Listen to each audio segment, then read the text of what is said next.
Grup dengan nomor peserta SK.12 golongan putra dengan judul syarahan Pandangan Al-Quran terhadap berita hoaks dengan ayat pendukung Quran Surah Al-Hujurat ayat 6 dan Quran Surah Al-Ahzab ayat 70 sampai 71.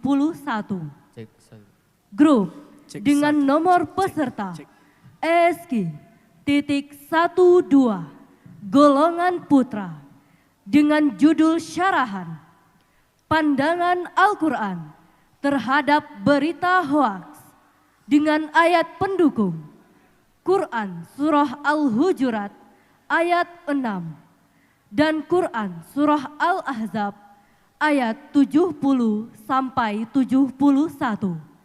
Disilahkan.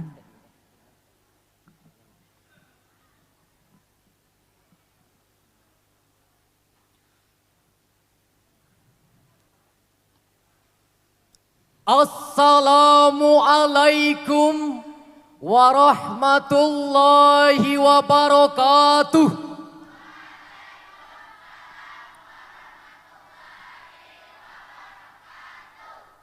Alhamdulillahilladzi ja'alal islama tariqan sawiyya.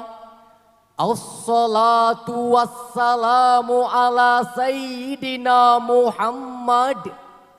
Kana sadiqul wa'di wa kana rasulan nabiyya wa ala alihi wa sahbihi ajma'in. Amma ba'd.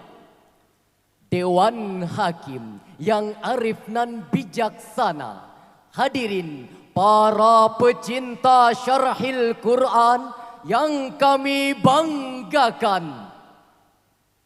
Jeff Zaliski, seorang pakar komunikasi dunia, di dalam bukunya yang berjudul Spirituality Cyberspace mengatakan perkembangan teknologi informasi dunia saat ini sudah mencapai saat yang sangat mencekam. Bagaimana tidak, hadirin? Beragam berita datang silih berganti, baik berita yang dilengkapi bukti-bukti, berita-berita yang tak bertuan, yang tak jelas asal-usulnya. Jika kita tidak berhati-hati, maka akan dengan mudah percaya dan akan menjadi korbannya. Survei yang dilakukan oleh masyarakat telematika Indonesia pada tanggal 17 Februari tahun 2022 melaporkan bahwa hampir 40% isi media sosial itu adalah berita palsu. Berita palsu yang disebut dengan hoax ini adalah musuh utama bangsa. Jika kita tidak segera mengatasinya, maka akan sangat berbahaya bagi masa depan Indonesia. Untuk itu, pandangan Al-Quran terhadap realita hoax adalah judul syarhil Quran yang akan kami sampaikan pada kesempatan ini sebagai landasan Al-Quran Surah Al-Hujurat ayat 6. A'udzu billahi minasy syaithanir rajim.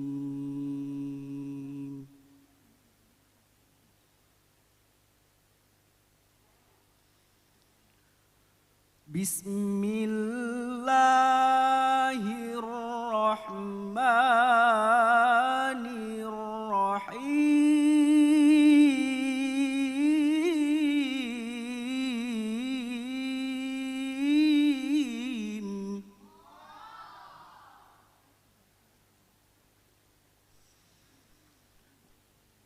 Ya ayyuhalladzina amanu in ja'akum fasikum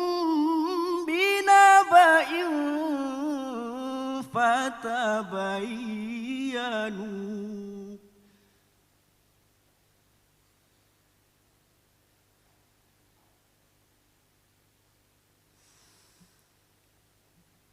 إن جاءكم فاسق بنبأ فتبينوا أن تصيبوا قوما بجهالة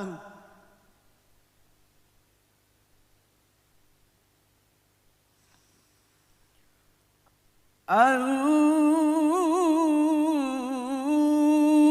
تصيبوا قوما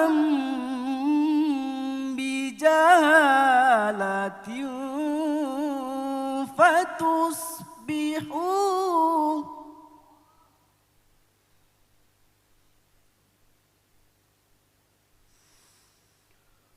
فتصبحوا على ما فعلتم نادمين.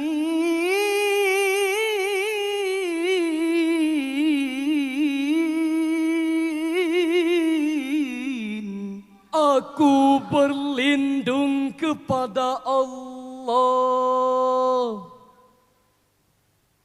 dari godaan setan yang terkutuk. Dengan nama Allah yang Maha Pengasih lagi Maha Penyayang. Wahai orang-orang yang beriman, jika datang kepadamu seseorang yang fasik membawa suatu berita, maka telitilah kebenarannya agar kamu tidak mencelakakan suatu kaum karena ketidaktahuanmu, yang akhirnya kamu menyesali perbuatanmu itu. Dewan Hakim yang mulia, hadirin yang berbahagia. Sababun nuzul ayat tadi menurut Ibnu Jarir dari Al-Aufi yang bersumber dari Ibnu Abbas dalam kitab Lubabun Nuqul fi Asbabin Nuzul halaman 513 menjelaskan bahwa diturunkannya ayat ini berkenaan dengan peristiwa Rasulullah yang mengutus Al-Walid bin Uqbah untuk mengambil zakat dari Al-Haris. Namun di dalam perjalanan Al-Walid kembali, padahal ia belum sampai di tempat Al-Haris, dan melaporkan kepada Rasulullah bahwa Al-Haris tidak mau menyerahkan zakat, bahkan mengancam akan membunuhnya. Lalu Rasulullah bertanya kepada Al-Haris, "Mengapa engkau menahan zakat dan akan membunuh utusanku?" Lalu Al-Haris pun menjawab, "Demi Allah, aku tidak berbuat demikian." Maka turunlah Al-Quran surah Al-Hujurat ayat 6 ini sebagai peringatan kepada kaum mukminin untuk tidak menerima keterangan dari sebelah pihak. Sebagaimana yang dijelaskan di dalam kalimat, "Ja'akum fasikum binaba'in fatabayyanu", yang dijelaskan Ibnu Abbas dalam Tanwirul Mikbas halaman 516. "Kufu hatta yatabayyana lakum ma ja'a bihi astaqu am kazib." Periksalah hingga jelas bagi kalian berita yang datang ini, apakah itu benar atau salah. Dengan demikian hadirin, jelaslah meskipun media dan informasi sangat mudah untuk dicari, baik yang datang dalam bentuk lisan maupun tulisan. Kita harus mencerdaskan diri, bersikap tenang dan berhati-hati. Kendalikan diri. cek dan koreksi lagi, apakah ia palsu atau asli. Akhir-akhir ini tidak dapat kita pungkiri, para produsen hoax terus memproduksi berita bohong setiap hari. Pada saat menjelang pemilihan umum tahun 2019 lalu, ukhuwah antar umat beragama dan intern umat Islam goncang dan tercabik-cabik karena gencarnya serangan hoax. Antar para pendukung pasangan calon saling caci maki. Tidak hanya itu, di saat pemerintah Indonesia menguras pikiran dan tenaga untuk menghadapi COVID-19 yang melanda negara tercinta dan tengah berduka atas meninggalnya para dokter dan tenaga medis kita, para produsen hoax terus menggempur masyarakat Indonesia dengan serangan hoax yang menakut-nakuti, Meresahkan, Bahkan memprovokasi. agar masyarakat melawan kepada pemerintah yang telah mengeluarkan triliunan rupiah untuk mengatasi wabah. Nauzubillah. Itulah realitas yang kita alami, hadirin. Oleh karenanya kita harus bertindak, kita harus bergerak. Tidak boleh berpangku tangan. kita harus bahu-membahu melawan hoax. Setuju, hadirin? Kalimat Patabayanu menyuruh kita untuk mengklarifikasi. Jangan menelan mentah-mentah berita yang belum jelas kebenarannya. Meskipun memantik amarah, jangan langsung marah. Jangan resah, Jangan gelisah. Periksalah dengan teliti agar tidak membawa masalah. Betul, hadirin?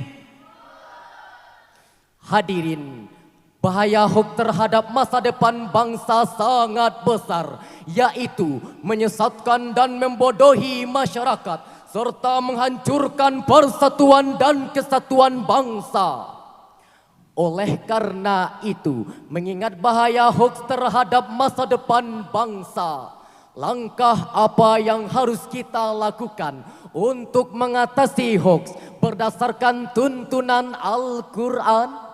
Sebagai jawabannya, mari kita renungkan firman Allah dalam Al-Quran surah Al-Ahzab ayat 70 sampai 71. ya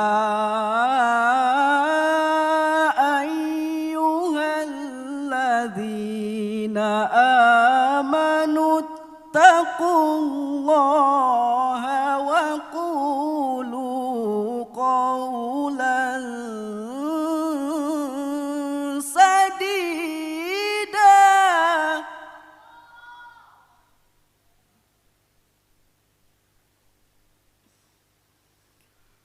yuslih lakum a'malakum wa yaghfir lakum dhunubakum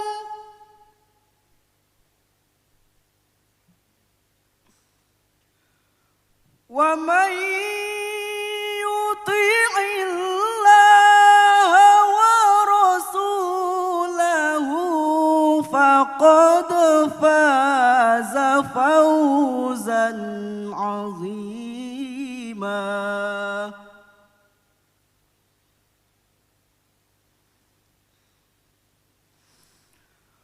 Wa man yuti'illaha wa rasulahu faqad faza fawzan 'azima.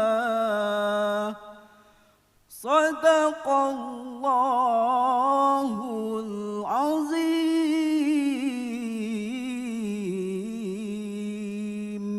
Wahai orang-orang yang beriman, bertakwalah kamu kepada Allah dan ucapkanlah perkataan yang benar. Niscaya Allah akan mengampuni dosa-dosamu dan memperbaiki amal-amalmu. Bagi siapa yang menaati Allah dan Rasul-Nya, maka sungguh dia menang dengan kemenangan yang besar. Maha benar Allah dengan segala firman-Nya. Dewan Hakim yang kami hormati, hadirin rahimakumullah. Di dalam ayat tadi terdapat kalimat qaula sadida menurut Syekh Wahbah Az-Zuhaili di dalam tafsir Al-Munir jilid 11 halaman 447. Ay wa qulu qawlas sawaba wal haqq fi kulli umurikum. Ucapkanlah perkataan yang baik dan benar di dalam segala urusan. Buya Hamka di dalam tafsir Al-Azhar juz 22 halaman 5795 menjelaskan bahwa di antara ciri iman dan takwa ialah jika berkata-kata, pilihlah kata-kata yang tepat, jangan berbelit-belit, jangan yang diucapkan lain tetapi yang dilakukan lain pula.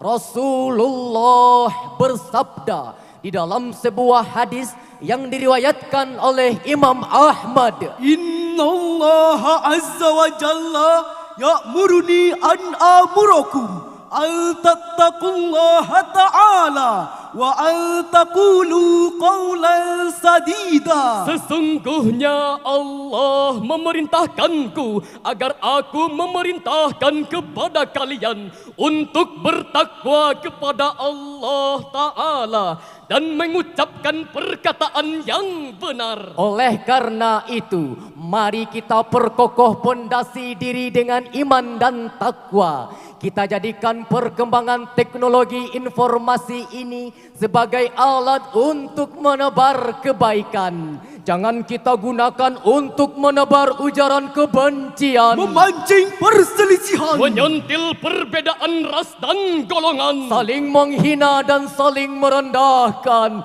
yang akhirnya menghancurkan persatuan dan kesatuan. Betul hadirin.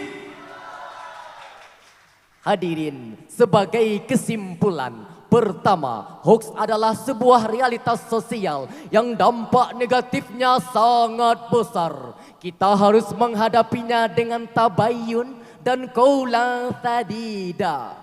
Kedua, pemerintah harus bertindak tegas terhadap para penyebar dan pembuat hoax agar dihukum seberat-beratnya. Pai merantau ke Jakarta, Hambau ameh bagi lawan. Waspadalah dengan berita di sosial media. Teliti dahulu sebelum disebarkan. pada zaman sekarang berita hoax di mana-mana, provokasi berbagai cara, fitnah ini, fitnah itu. Gara-gara hoax semua saling membenci, gara-gara hoax semua saling mencaci. Yo ayo ayo ayo, Generasi muda bangsa, jangan mudah percaya. karena kita satu Indonesia. Bagaimana hadirin? Setuju? Sekian syarahan kami. Terima kasih. Assalamualaikum warahmatullahi wabarakatuh.